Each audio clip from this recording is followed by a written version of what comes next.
오늘은 계속해서 우리가 평소에 가지고 있었던 질문 중 하나가 왜 아브라함을 통해 가지고 이스라엘 사람들을 400년 동안 애굽의 노예 생활을 하도록 디자인하셨나? 여기에 대한 답을 우리가 찾아야 될 것 같아요.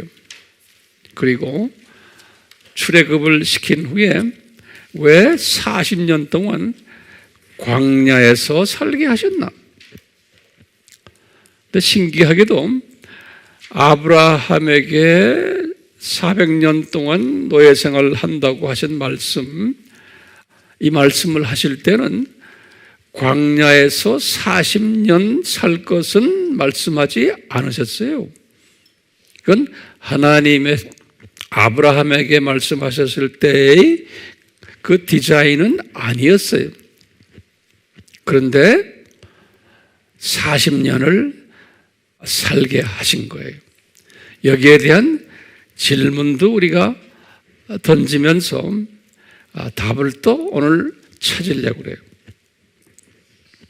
우리 400년 노예 생활을 하시게 한 것은 이스라엘 사람들을 연극 무대에서, 구원사 연극 무대에서 이분들을 통해서 예수 그리스도의 그 어린 양 예수님이 되실 것을, 구원자가 되실 것을 역사 무대에서 보여주시기 위해서 이런 계획을 하신 거예요.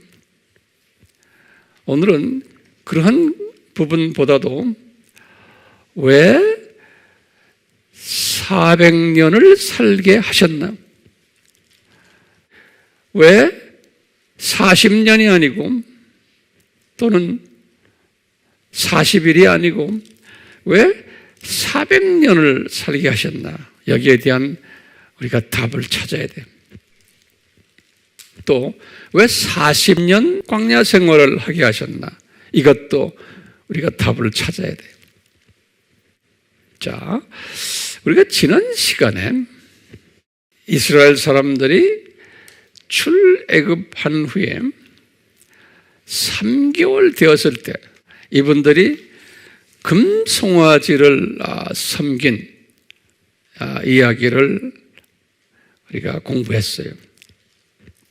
이 금송아지를 섬겼던 이스라엘 사람들을 우리가 어떻게 영적으로 해석을 했냐 하면은요, 다시 한번 간단하게 리뷰를 하면요, 첫 번째, 이 영적 하나님의 자녀들을 갓 태어난 영적 유아다라고 우리가 공부했어요.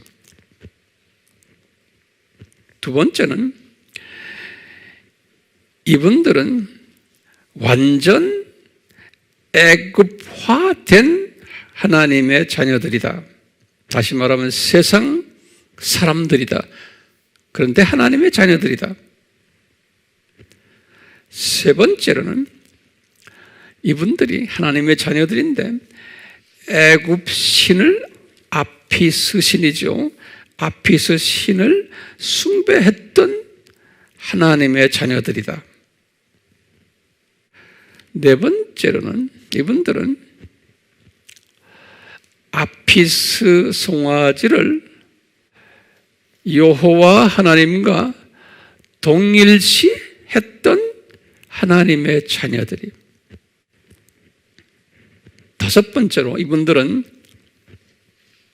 출애굽을 시켰던 신이 아피스 신이라고 믿었던 하나님의 자녀들이에요. 또 여섯 번째로 이분들은 애굽 문화와 애굽 생활 양식을 그리워했던 하나님의 자녀들이었어요. 7번째로는 애굽 음식을 그리워했던 하나님의 자녀들이었어요.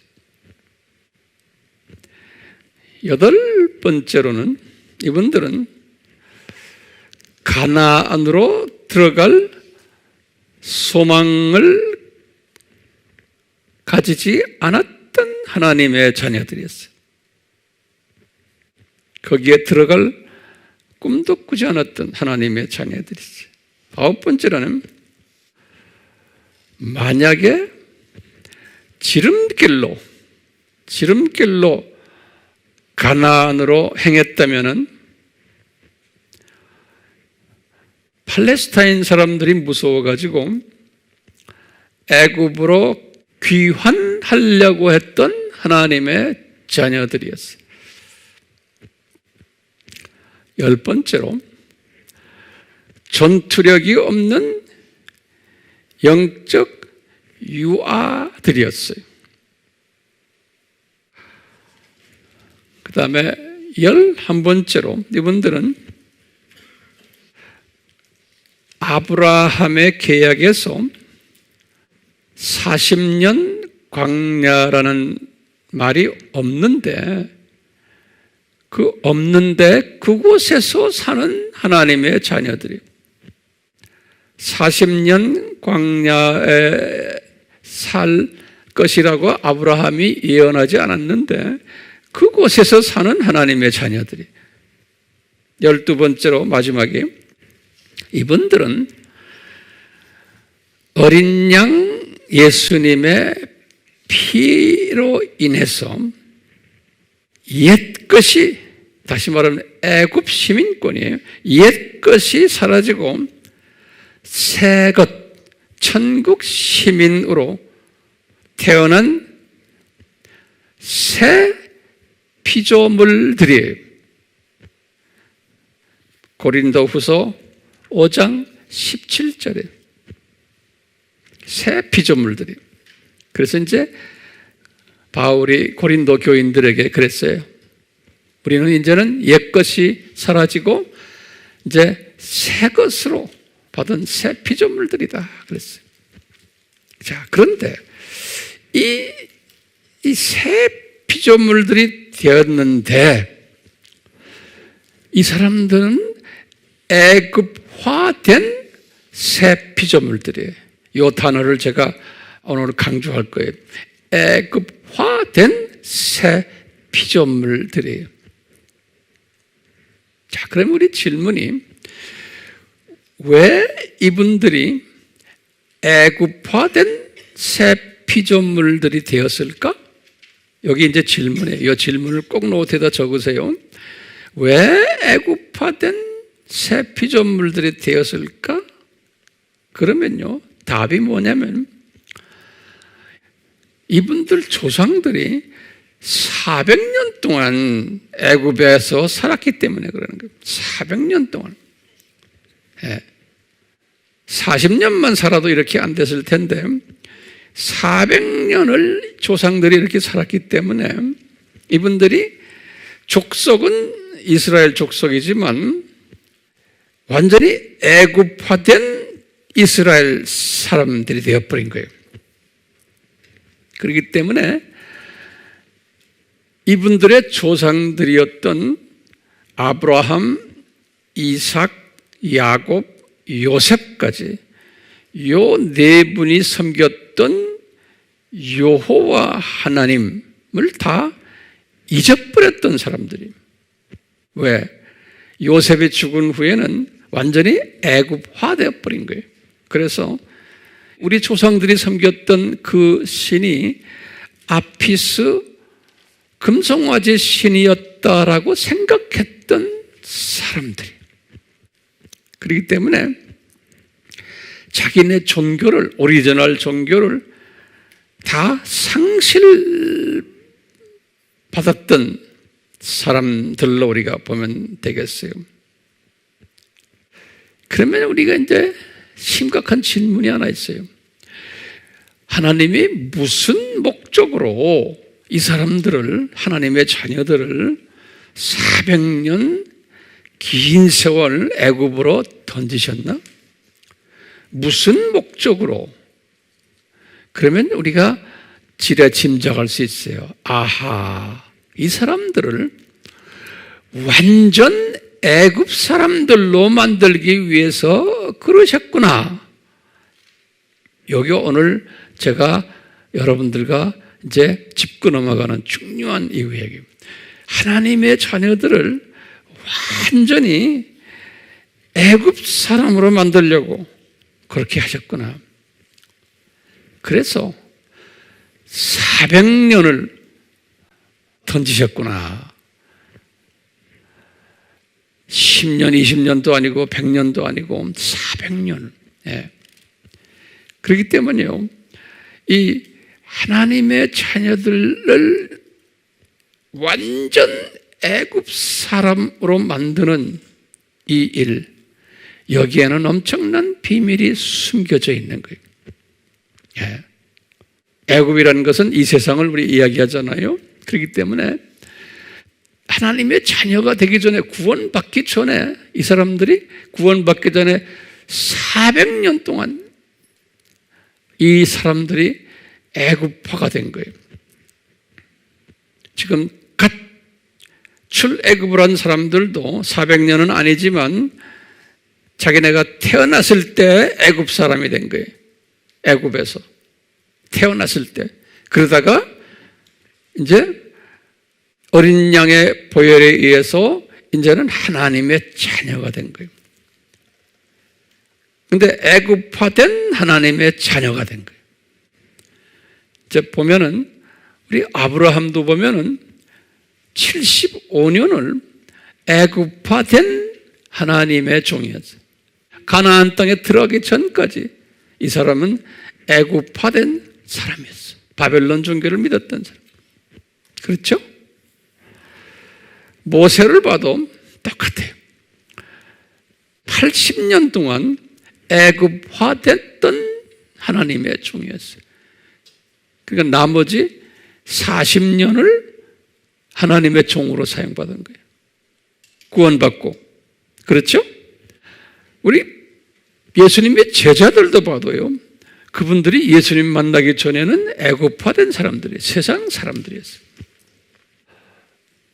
유대교를 믿었지만 우리 바울도 보면 30살 때까지 유대교를 믿었던 애굽화된 사람이었어요. 똑같이 하나님은 애굽화된 사람들을 신약시대에, 교회시대에 때가 되어서 부르시는 거예요. 그렇지만 이분들은 하나님이 예정된 사람으로서 애굽화를 먼저 시키신 거예요. 그리고는 때가 되어서 부르시는 거예요. 이게 하나님의 부르시는 하나의 방법이, 하나님의 디자인이에요. 예. 여러분들이나 저도 마찬가지. 그렇지, 모태신앙이 있는 사람들은 좀 예외이지만, 모태신앙이 있는 사람들도 모태에서 태어났지만 삶은 어느 정도까지 애굽화 삶을 사는 사람들 엄청나게 많아요. 그것도 하나님의 계획이에요. 모태신앙 때부터 아주 잘 나가는 사람 많지 않아요. 그래서 모태신앙을 모태신앙이라고, 모템. 주님께서 그렇게 다 디자인하신 것 같아요. 그렇기 때문에 여러분들의 자녀들도 모태신앙으로 태어났지만 어느 정도까지는 이 세상에 던지게 하나님이 하세요. 그래야 이놈들이 나중에 겸손해져요. 주님이 때가 있어요. 때가. 이 세상에 던지신다고요. 네. 자, 넘버 4라는 숫자, 이건 우리 알죠? 4라는 숫자는 하나님의 특별한 성서에서 나오는 숫자예요. 이 숫자는 준비라는 개념이 들어있고요, 그 안에 또 그냥 준비가 아니고 훈련이라는 개념이 거기에 들어있어요. 거기에 또 뭐가 들어있냐면 고통이라는 개념이 들어있어요. 이 세 개념이 종합적으로 섞여 있는 게 4라는 숫자예요. 준비, 훈련, 고통. 우리 노아의 홍수도 40년,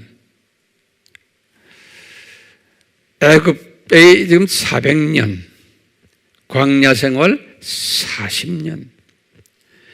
예수님이 공생애 시작하기 전에 40일 금식하셨어요.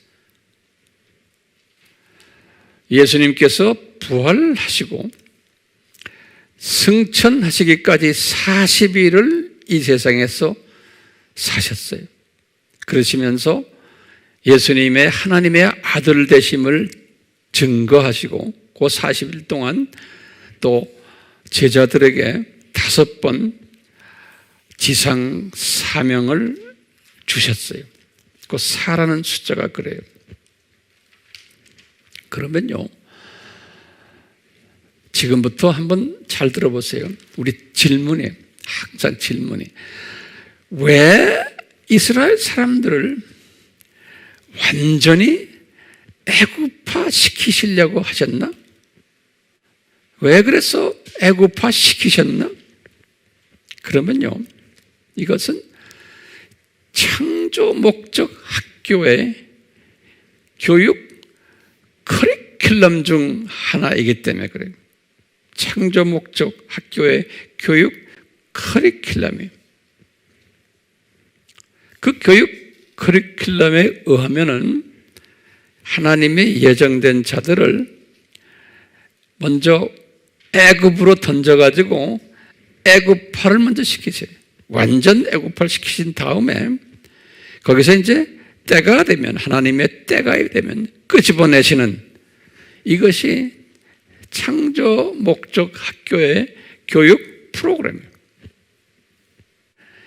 이제 끄집어내신 다음에 이제 그때부터 이제 작업이 시작이 돼요.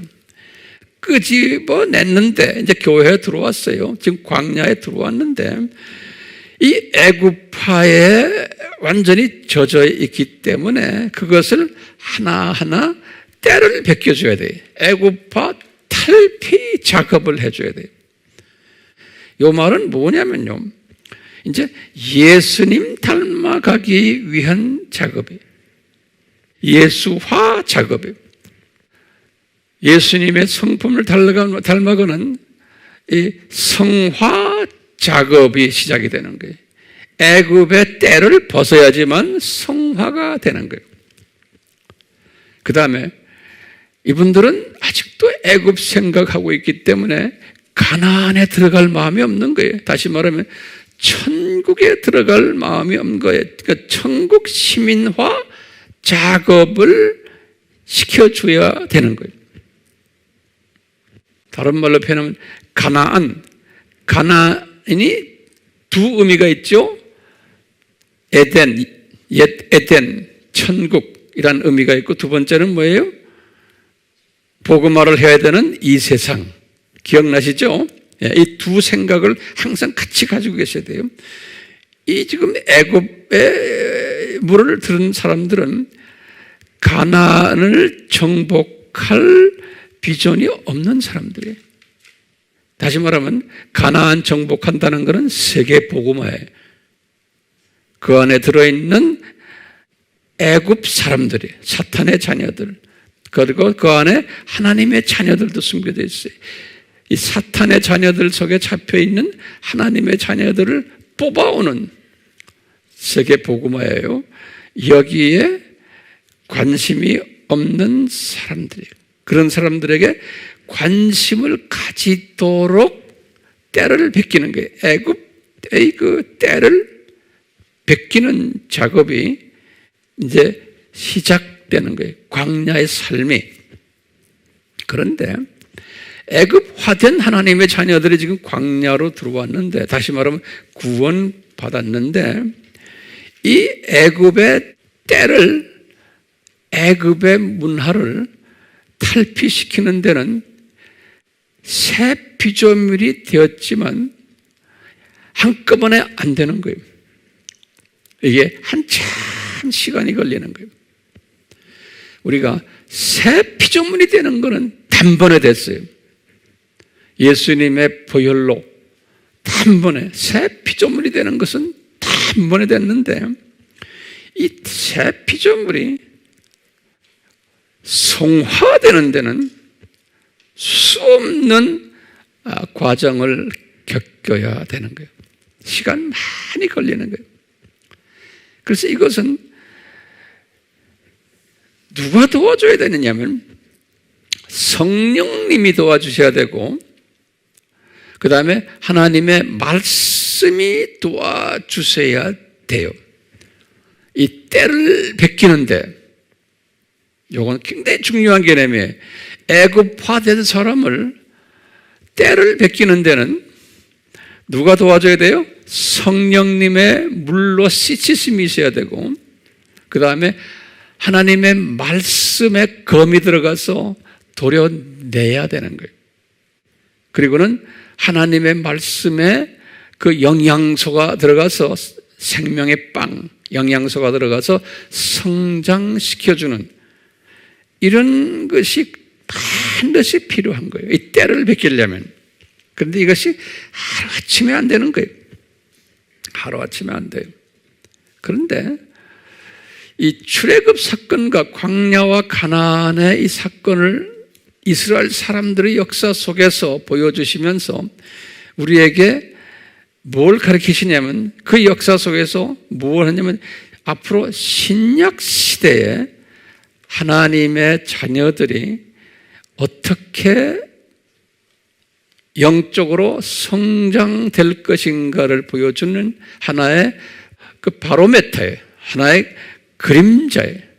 예표로 보여주시는 거예요. 그렇기 때문에 유대인들이 이것을 우리에게 보여주시느라고 그 역사 속에서 엄청난 고생을 했어요. 그렇기 때문에 우리는 친유대주의가 돼야 되는 거예요. 이분들에게 고맙게 생각해야 돼요. 우리가 이제 유대인들이 왜 예수님을 배격하고 하는 건 우리 나중에 또 기회 되면 제가 말씀드리겠지만, 우리는 이 유대인들에 대한 고마움이 있어야 되는 거예요. 자, 그런데 이 때를 벗는 과정 속에서 보면요, 성령님의 도우심과 하나님의 말씀을 받아가지고 때를 벗는 하나님의 자녀들이 다양한 계층의 사람들이 있다는 것을 우리에게 가르쳐줘요. 똑같은 하나님의 자녀가 아니라는 거예요. 이 하나님의 자녀들인데 이 때를 받기 위해서 성령님과 말씀을 받는 그릇이 사이즈가 다른 거예요. 하나님의 자녀들인데, 그리고 분량이 다른 거예요. 또 신기하게. 근데 그렇게 디자인하신 거예요. 하나님께서. 왜 그렇게 하셨는지를 좀 이따 제가 말씀드릴 거예요. 네. 그래서요, 이 광야에 지금 사는 이스라엘 사람들은 뭘 보여주냐면요, 요 그릇과 분량이 적은 사람들을 보여주는 거예요. 그래서요, 요 안에도 세 종류의 적은 그릇의 하나님의 자녀들을 우리에게 보여주세요. 첫 번째 적은 그릇이 누구들이냐면 영적 유아들이에요. 영적 유아들은 아예 옛 모습 그대로 살았던 사람들이에요. 구원은 받았지만 옛 애굽 스타일로 그냥 계속 사는 사람들이에요. 그 영적 유아들이라 그랬어요. 그래서 애굽 신을 섬기는 사람들, 우상 섬기는 요 영적 유아들이 대부분의 200만 명이었으면 출애굽한 사람들 대부분의 200만 명이 다 그랬는데, 거기에서 이제 40년이라는 기간을 지나면서 일부는 약간 변했던 사람이 있어요. 좀 성장했던 사람들. 그 사람들을 우리는 영적 어린아이들이다. 한 단계 좀 업그레이드 된 사람들. 애굽 습관을 약간 버린 사람들이, 약간 탈피한 사람들. 그리고는 40년 가까이 되면서 그래도 좀 탈피한 그룹들이 있었어요. 그것을 영적 사춘기들이다. 이렇게 우리 한번 구별을 한 거예요.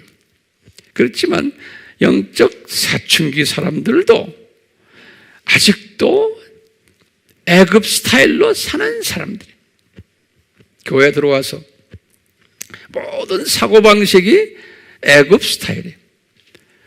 집사가 되고 장로가 되고 권사가 되어도 전도사가 되고 목사가 되어도 모든 것을 애굽 스타일로 신앙생활하고 교회를 운영하는 사람들, 이런 사람들을 영적 사춘기들이다 그랬어요. 그러니까 요 애굽 스타일로 하는 사람들은, 요 사람들은 특색이 나중에 내가 설명하겠지만 가나안에 들어가려고 하는 마음이 없었던 사람들이. 다시 말하면 가나안에 들어간다는 것은 천국으로 보지 않고 이때부터는 이 선교지로 보는 거예요. 선교지로. 이 선교지로 가서 내가 하나님의 자녀들을 해방시켜주는 일을 할 그러한 생각을 안 하는 사람이에요. 그냥 이 세상 일에는 바쁜 거예요. 교회 일에는 바쁜데 선교, 그건 딴 사람들 이야기다라고 생각하는 사람. 가나안 생각 별로 안 하는 사람들이. 그렇기 때문에 이 사람들은 어떻게 했어요? 40년이라는 기간을 하나님이 주셨어요. 그래서 40년을 이 사람들이 살다가 다 죽게 했어요. 그래서 이 사람들은 그 정도까지 신앙생활을 하다가 다 낙원으로 가도록 한 거예요. 그러니까 구원은 받은 사람들이 그렇기 때문에 낙원을 갔어요. 이 말은 뭐냐면 요 수준까지 신앙생활을 하다가 이제 다 구원받아 낙원에 가는 크리스천들이 엄청 많다는 거예요. 이것을 우리에게 보여주시는 거예요. 교회는 다니지만 그냥 이 세상 식으로 살다가 이제 낙원 가는 사람들. 왜냐하면요, 이 하나님의 백성 사회는 저쪽에 올라가도 어떻게 생겼냐면 피라미드 시스템으로 되어 있어요. 하나님이 백성 사회가 저 위에 올라가면요, 그렇기 때문에 높을수록 소수고 밑으로 내려올수록 이 낮은 계급의 사람들이에요. 피라미드이라는 것을 잊지 말아주세요. 그렇기 때문에 영적 유아들은 다수예요. 그래서 이런 전문가들은 약 60%, 70%의 크리스찬들이 여기에 속하지 않았나 보는 거예요. 전 세계 크리스찬들 마찬가지예요. 어떤 분들은 영적 유아, 그 밑에 또 조금 더 영적 어린이들, 약간 숫자가 적어요. 유아보다. 그 다음에 영적 사춘기들. 이분들, 이 세 그룹이 기독교의 교회 안에, 하나님의 자녀들 안에서 약 80% 정도가 차지하지 않나 보는 거예요. 전문가들의 이야기예요. 제가 수십 년을 선교지에 다니면서 각 나라의 크리스찬들의 공동체를 보면은 이 이론이 맞아요. 제가 피부로 경험을 해요. 그렇기 때문에 어느 나라 가나 한 80%의 사람들은 이 수준의 사람들이. 그래서 우리는 이분들을 광야의 크리스찬들이라 그러는 거예요. 광야의 크리스찬들 또는 선데이 크리스찬들 또는 이름만 있는 명목상 크리스찬들, 다 비슷비슷한 단어들이. 선데이 크리스찬들, 명목상 크리스찬들 또는 뭐예요? 광야의 크리스찬들. 그러니까 이분들이 나쁘다는 게 아니에요. 이게 하나님이 만들어 놓은 디자인이세요. 그래서 주님께서는 아브라함에게는 이야기 안 했지만 40년 광야에서 하나님의 자녀들이 살도록 디자인하신 거예요. 그러면서 이분들이 이런 모습으로 사는 모습을 성서 속에서 우리에게 쫙 거울로 보여주시는 거예요. 신기하죠? 네? 그러면서 우리가 이제 오늘날 우리가 살고 있는 이 교회를 보면은 이 교회가 이 시스템에 딱 맞게끔 그렇게 되어 있는 거예요. 신기하게도요. 그렇기 때문에요, 지금 우리가 이런 공부를 하는 것은 이런 영적 분별력을 가지시라고. 그렇기 때문에 왜 교회가 이 모양이야? 왜 크리스찬들이 저래? 왜 선교사들이 저래? 왜 목사들이 저래? 왜 권사들이 저래? 우리가 이것을 깨달은 사람은 그런 말을 하게 되어요? 안 하게 돼요? 안 하게 되는 거예요. 그냥 당연히 있게 되어 있는 거예요. 당연히. 그러면 또 질문을 던져요. 왜 당연히 있게 되어 있나요? 그러면 저 천국은, 하나님의 백성 사회는 이게 계층 사회이기 때문에 그러는 거예요. 계층 사회이기 때문에. 이 계층 사회라는 것은요, 예수님이 말씀하셨어요. 계층 사회라고.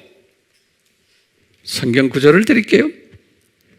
마태복음 5장 19절, 또 마태복음 18장 1절, 또 마태복음 23장 11절, 또 누가복음 19장 11절에서 27절,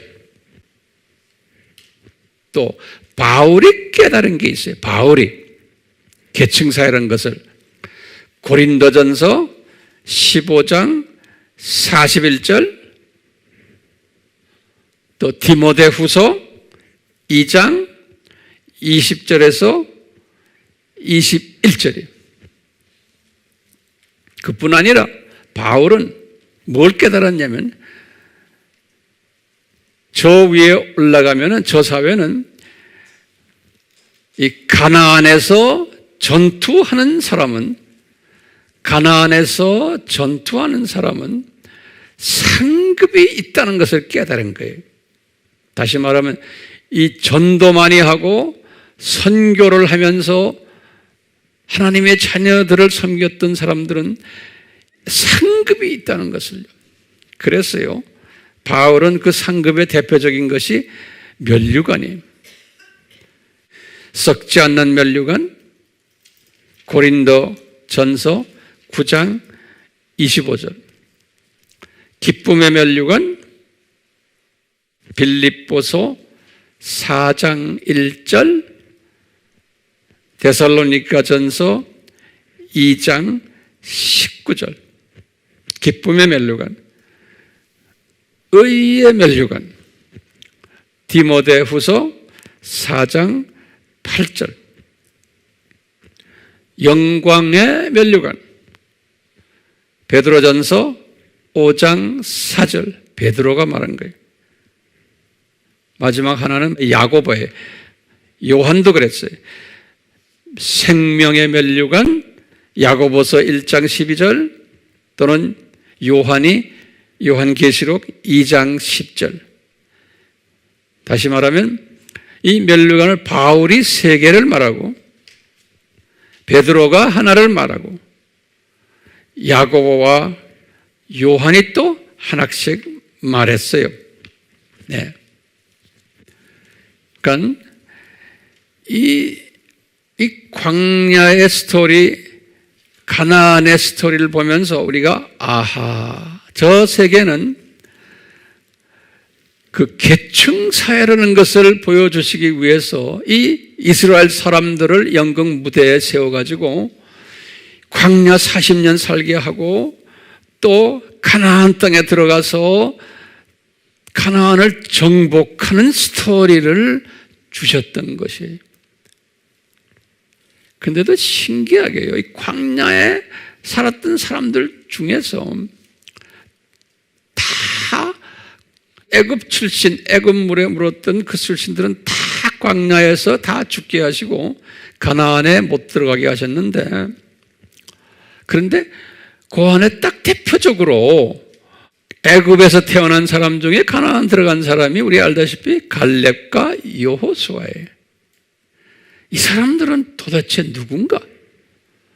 이 사람들은 애굽 물을 엄청나게 먹었던 사람들인데 어떻게 가나안에 들어가도록 허락하셨나?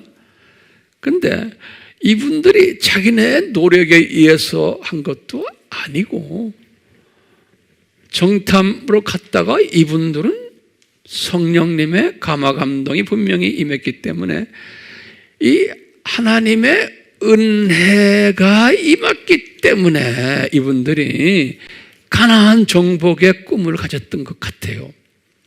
이게 자기 실력으로 된 게 분명히 아님을 우리가 알 수가 있어요. 예, 하나님의 은혜가 임해서 그래서 지도자들이 된 거예요. 이 가나안에 들어가면서 여호수아는 아주 탑 지도자가 된 거예요. 자, 그러면 다시 한번요, 이 광야 크리스찬들의 특징들을 간단하게 한번 다시 우리 재복습해 봅시다. 광야 크리스찬들의 특징이에요. 지금 어떤 분들이에요? 광야 크리스찬들? 영적 유아, 그 다음에 어린아이, 그 다음에 사춘기들이에요. 이 사람들 애굽 문화에 젖어 있는 사람들이 하나님의 자녀들인데도 세상 물정에 밟고 하여튼 세상화된 하나님의 자녀들이 이런 사람들 많다고 그랬죠. 이런 사람들은 특징이 첫째가 영적으로 성숙된 분들이 아니에요. 영적으로 성화된 분들이 아니에요.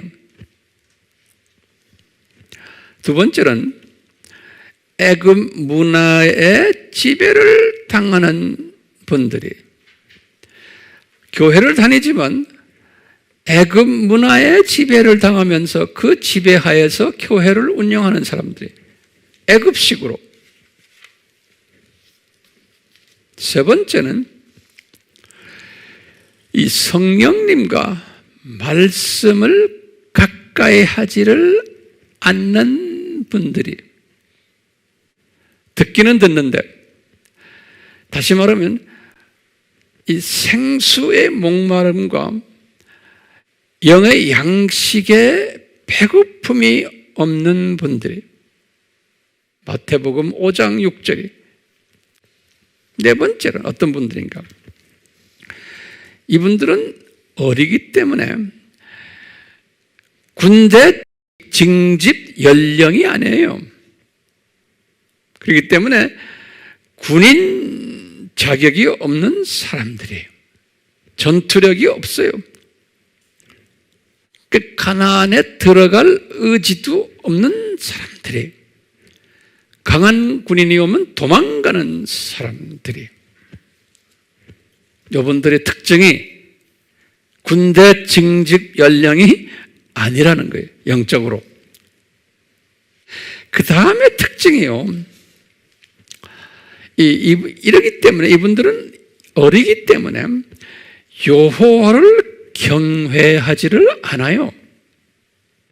이 말은 다른 말로 표현하면 우리가 지난 시간에 봤어요. 여호와를 경외한다는 말이 뭐냐면 이 수직 계명에 관심이 없는 분들이 수직 계명, 무관심해.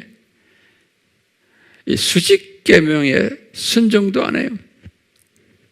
이 수직 계명을 우리가 뭐라고 했어요? 여러분들 이 부분은 있지만 수직 계명을 순종하는 것은 매일 삼위 하나님의 정체성을 묵상하는 사람이에요.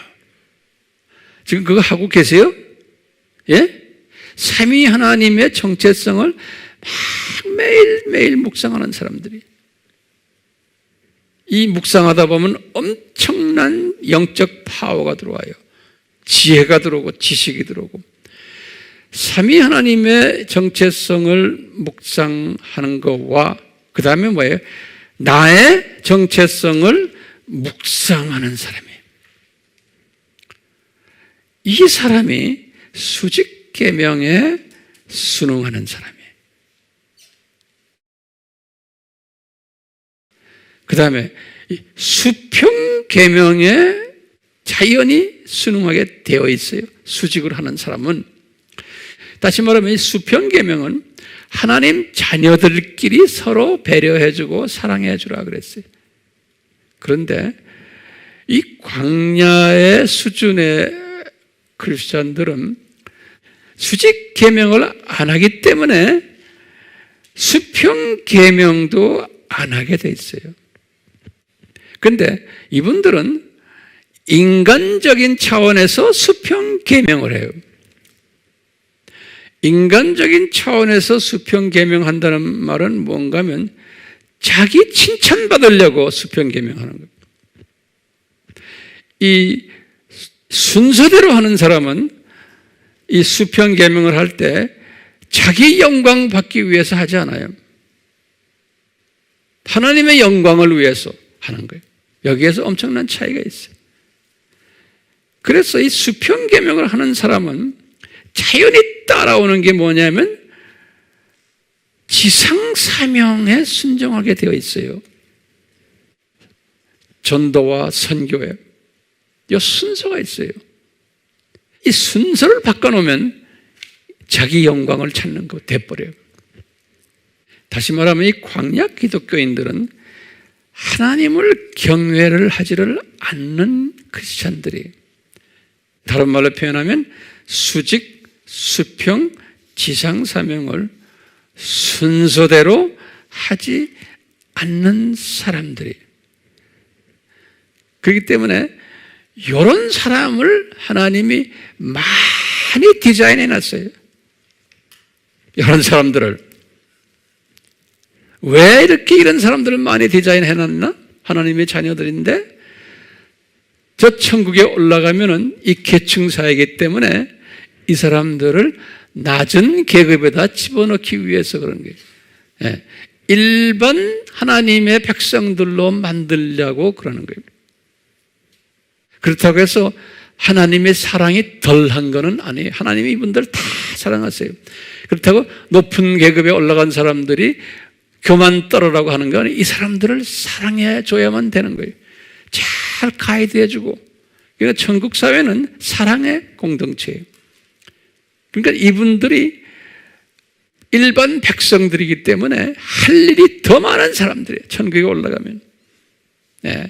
누구의 지시를 받으면서 높은 계급의 사람들의 지시를 받으면서 그러니까 나쁜 의미에서의 지시가 아니라 서로 사랑 안에서 지시해 주면서 그러니까 천국을 계층 사회로 디자인하셨기 때문에 하나님은 공의의 하나님이시기 때문에 예컨대 이제 천국에서 예수님께 이 분들이 물어보는 거예요. 왜 우리를 이렇게 낮은 계급으로 만들었습니까? 라고 이제 분명히 물어볼 때 예수님은 공의의 하나님이시니까 대답할 근거, 이유. 근거가 있어야 되지. 그게 뭐냐? 너 광야 크리스찬이었잖아, 이놈들아. 이렇게 예수님이 딱 갖다 대는 거예요. 너 나 사랑하지 않았잖아. 세상 더 좋아하다가 올라왔잖아, 여기에. 그러면 아무 말도 못하게 딱 하나님께서 이렇게 디자인하신 거예요. 우리 하나님 좋으신 분이시고 재밌는 분이시죠? 네?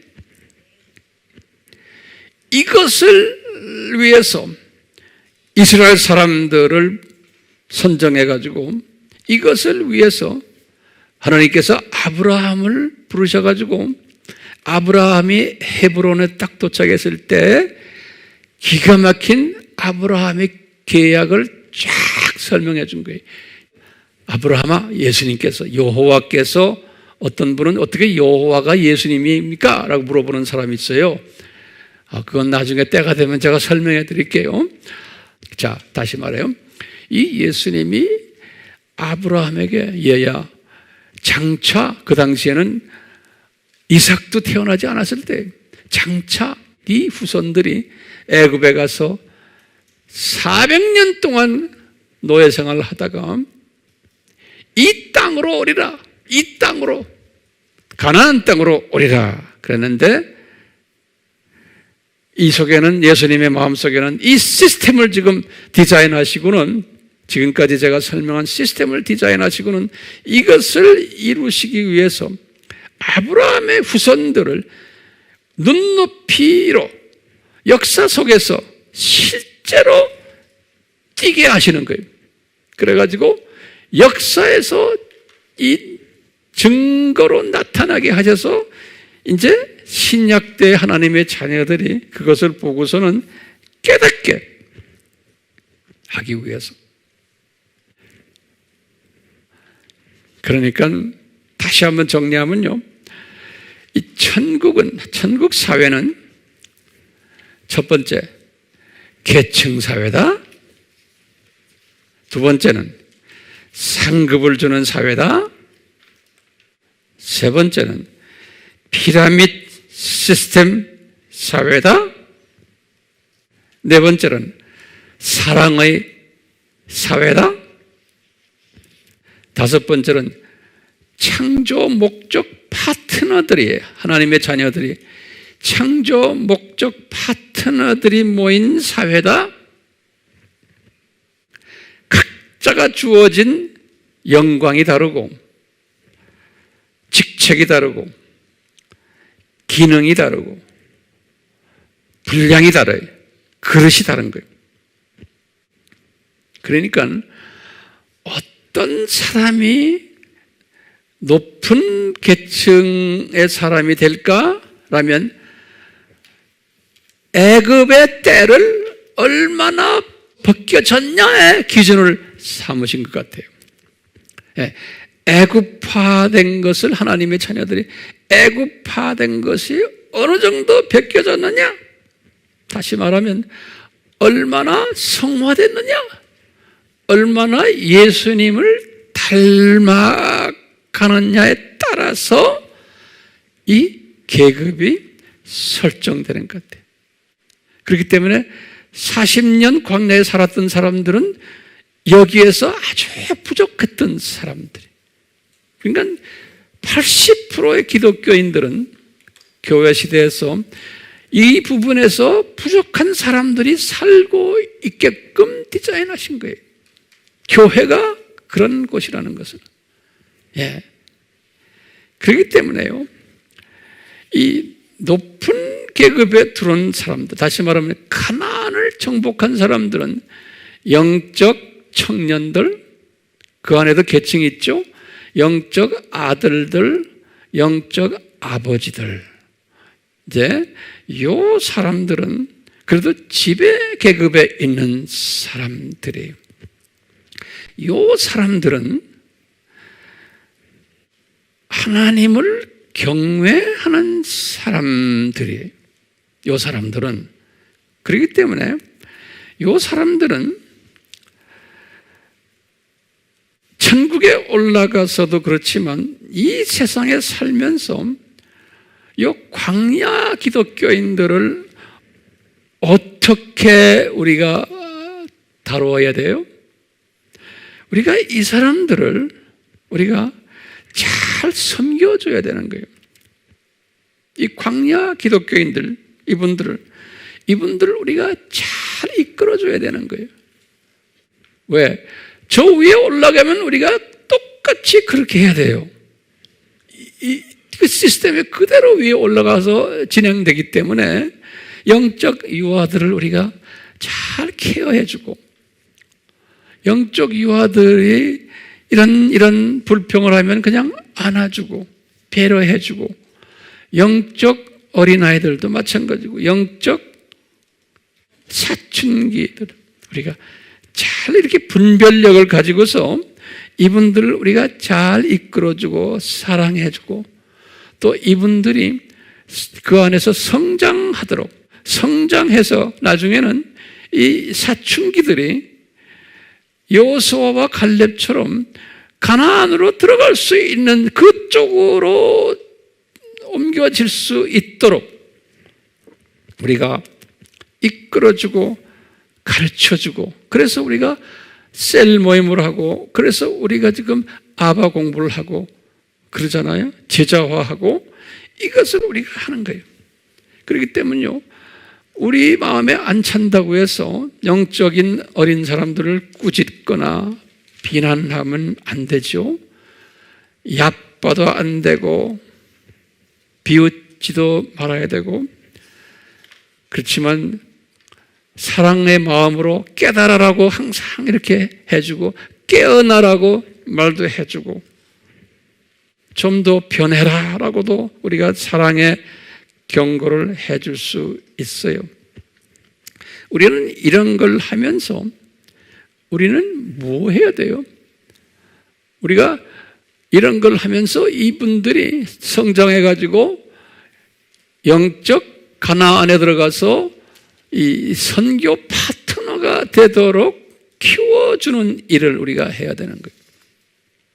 그러면서 우리는 우리대로 또 이 마지막 때 예수님의 부탁이 열심히 마지막 추수꾼이 되라고 했잖아요. 그렇기 때문에 우리는 이분들을 잘 키워가지고 마지막 추수꾼 때열에 들어오도록 키워주는 일, 또 우리가 직접 이 추수꾼 반열에 들어가는 일, 이 일이 우리의 사명이라고 저는 보고 있어요. 그렇기 때문에 우리는 오늘 질문이 뭐였어요? 왜 400년 노예 삶을 디자인하셨나? 왜 40년 광야 생활을 디자인하셨나? 하나님의 자녀들을 위해서. 그러면은 아하, 완전히 애굽화 시키시려고, 거기에서 때가 되어서 부르시려고. 불러서서 보니까 애굽화의 때를 뺏기지 못하는 크리스찬들이 한 80% 정도 될 것이라는 것을 주님이 광야 생활을 통해서 보여주시는 거예요. 예?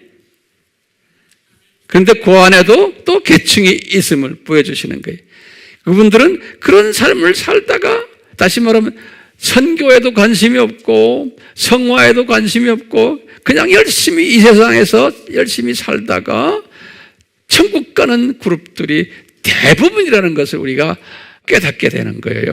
그렇기 때문에 이 대부분의 사람들을 우리는 잘 섬겨가지고 이분들이 눈을 좀 뜨도록 성장해서 선교 반열에 들어가도록, 가나안으로 건너가도록 이끌어주는 사명이 여러분과 저의 사명이라고 저는 보고 있어요. 아멘?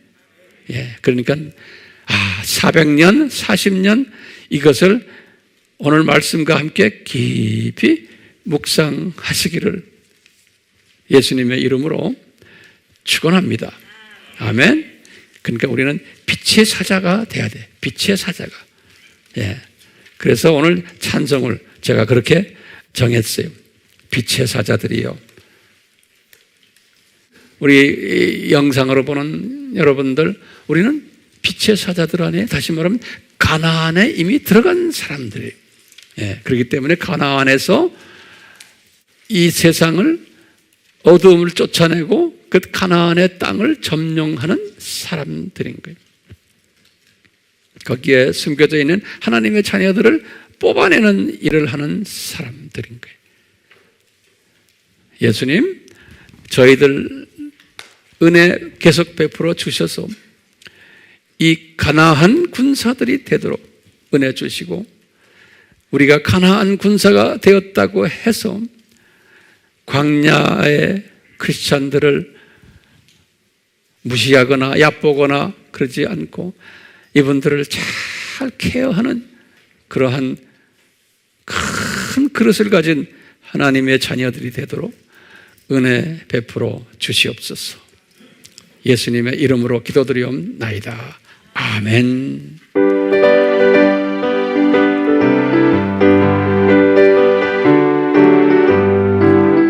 빛의 사자들이여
우리가 가나안에 들어간 하나님의 자녀들이지만 그 안에도 계층이 있듯이 그래도 어느 정도 애굽의 습성을 아직도 가지고 있는 사람들이 100%다 제거하지 못했잖아요.